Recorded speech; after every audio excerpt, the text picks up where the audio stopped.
Nangyayari rin kaya ito sa ating bansa?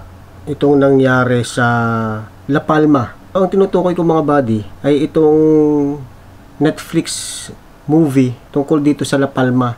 So itong La Palma ay isang island to sa Canary, no? Sakop ng Spain, na kung saan ay merong active volcano and may mga eruption to ng mga nakaraang taon na kung saan ay nagkaroon ng lava flow dito ata sa may Cumbre Vieja volcano. So itong La Palma na may season 1 at may 4 na episode ay napanood ko lamang, although ito ay noon pang 2024. Hindi na natin tatalakayin about dito sa history ng La Palma volcano, pero dito tayo magpo-focus kasi meron tayong matututunan dito mga buddy tungkol dito sa mga fictional character na ito. A Norwegian family vacationing on La Palma faces disaster when a young researcher discovers alarming signs of an imminent volcanic eruption.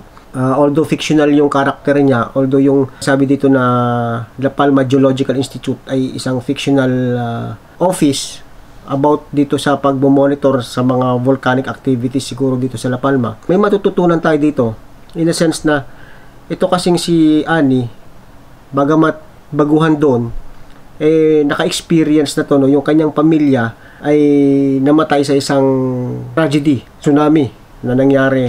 I think ito 2004 kung ito nagkakamali. So nakaligtas lang yung kanyang kapatid at saka siya. Meron siyang isang kasama na kung saan ay nagmo-monitor nga dito sa volcanic activities ng La Palma. Ito ay si Hakur, no?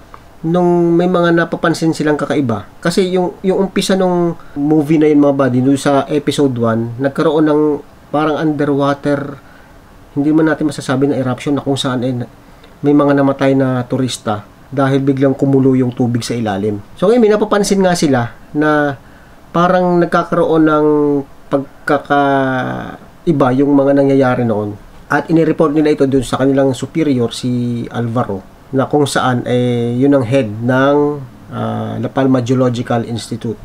Yung pagkaka-report nila na may napansin silang ganito sa lugar na yon, kasi ang binabantay nila yung cracks kasi dun sa mismong La Palma talaga meron daw cracks yan na nabuo dahil nga doon sa mga previous eruption. Naniniwalaan or maaari na magkaroon ng isang malaking tsunami o yung mega tsunami kapag itong cracks na ito ay lumaki at nagkaroon ng pagguho. Pero ito parang dinidebunk na to ng mga eksperto, yung posibleng mangyari yun, maaaring hindi mangyari ngayon, posibleng 1,000 years pa itong pwedeng, kasi malaki ang epekto nito mga buddy sa neighboring countries, no?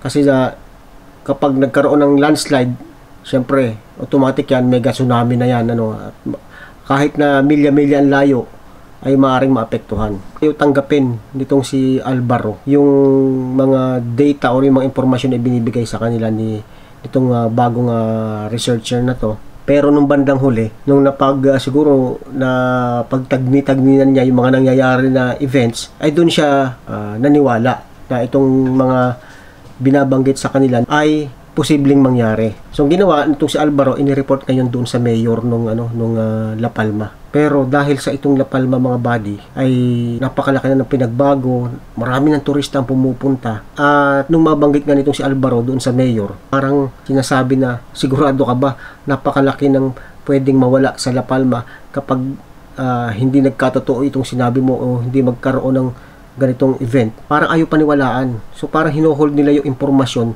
sa La Palma. Kasi maraming maapektuhan mga buddy na mga stakeholders So kaya ang tanong ko, nangyayari kaya ito sa atin? Lalong-lalo na pagdating sa usaping bulkan, sa palagay nyo mga buddy. Meron pa nga ditong isang eksena na kung saan ay doon sa pamilya na nagbabakasyon doon, yung babae may kapatid mula sa isang kilalang agency or kilalang isang siguro sangay ng gobyerno o department ng gobyerno doon. So ayaw nila na maglabas ng impormasyon na gano'n kasi nga magkakaroon ng chaos. Pero hindi siya nakatiis, lumabas siya sa isang press con at sinabi niya na kung sakali man mangyari itong mega tsunami na to sa La Palma, ay mayroong isang spot sa tulong na lang ng isang eksperto din may isang spot doon sa may Tenerife Island na magiging safe para sa mga tao. Pero ayaw ipalabas yun nung mismong head din nung departamento na yon, kasi nga kung sabihin nila yung safe spot na yon at maraming namatay, sila rin ang sisisihin. Hindi nagpatinag doon itong si Jen, yung pangalan niya. Inilabas niya sa media yung sinasabing spot. At nung nangyari nga itong landslide, itong tsunami, may mga tao na nakakuha ng coordinates ng spot na yon sa Tenerife Island. At doon sila nagpunta, including yung kanyang kapatid. So naging safe sila. Posible kayang mangyari ito sa atin. Hindi yung hindi yung event ng La Palma na kung saan para lang maprotektahan ang isang lugar, ang ekonomiya ng isang lugar, ay nagtatago sila ng impormasyon o ayaw nilang ilabas ang impormasyon na may isang panganib na paparating.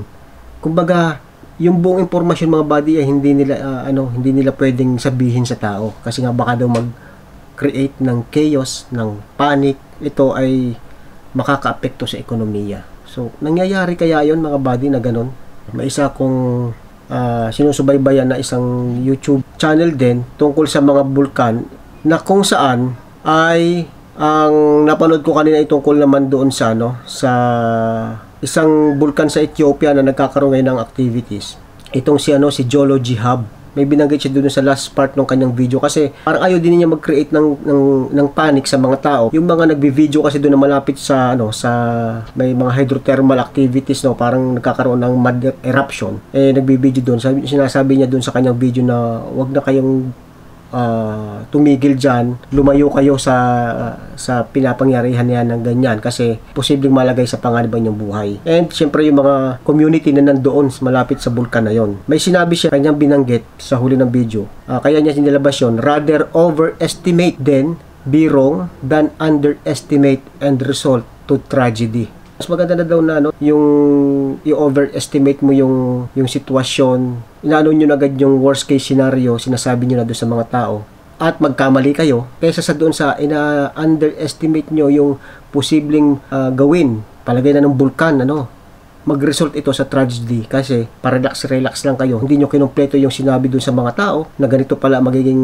pwedeng scenario. Ayun, ano nangyari? Yung mga tao, hindi naghanda, hindi umalis doon, hindi nyo sinabi ng buo yung kalagayan ng bulkan. Ulitin ko rather overestimate than be wrong than underestimate and result to tragedy. Sana hindi ganito sa atin, lalong-lalo na pagdating sa usaping kalamidad na pwedeng gawin ng isang bulkan, kagaya ng Canlaon, kagaya ng Bulkang Taal.